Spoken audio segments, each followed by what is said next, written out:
Title: My husband asked, "How could I have HIV?" Then I showed his my negative test results from last week. I told him the truth about his lover. Script: My husband asked, "How could I have HIV?" Then I showed his my negative test results from last week.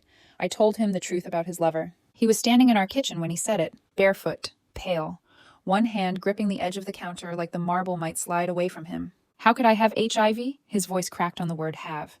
I don't understand. I didn't raise my voice. I didn't move. I reached into my tote bag and placed a white envelope on the island between us. My name printed across the top. Date stamped from last Tuesday. "I tested negative," I said. He blinked at the paper, looked at me, looked back at the paper. He swallowed hard. "That doesn't make sense." "It does," I replied, calm, measured. "It just doesn't feel good." His knees buckled into one of the bar stools. He dragged both hands through his hair, breathing too fast. "You're the only person I've been with." I held his gaze. The lie hung there, thick and visible. "Say that again," I said quietly. He hesitated. That was enough. My phone was already unlocked in my palm. I tapped once and slid it across the counter toward him. The photo filled the screen. The hotel entrance. The silver Lexus. His hand tangled in another man's jacket. Mouth pressed to his. Ethan froze. Color drained from his face so fast I thought he might faint. He couldn't finish. "You told me you were working late," I said. "You told me you were at Mark's place." His chest rose and fell in uneven pulls. "You followed me?" "I verified," I corrected. He looked up at me like I'd just shattered something sacred. It wasn't serious." I let that sit. In the silence, the refrigerator hummed. The dishwasher clicked through a cycle.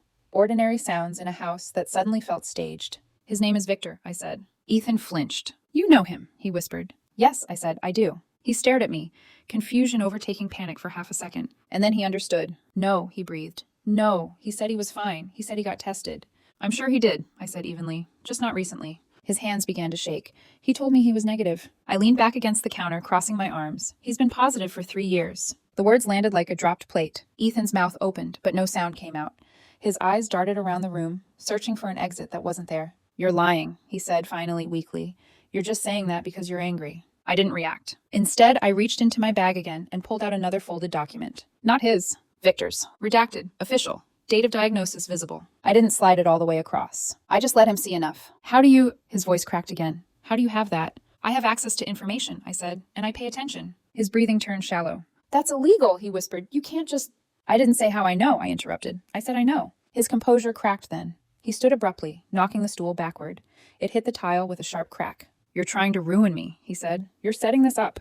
I tilted my head slightly. "You tested positive yesterday." His face twitched. "You didn't think I'd see the lab alert?" I continued. "You used my insurance plan." The realization hit him like a physical blow. He had forgotten that detail.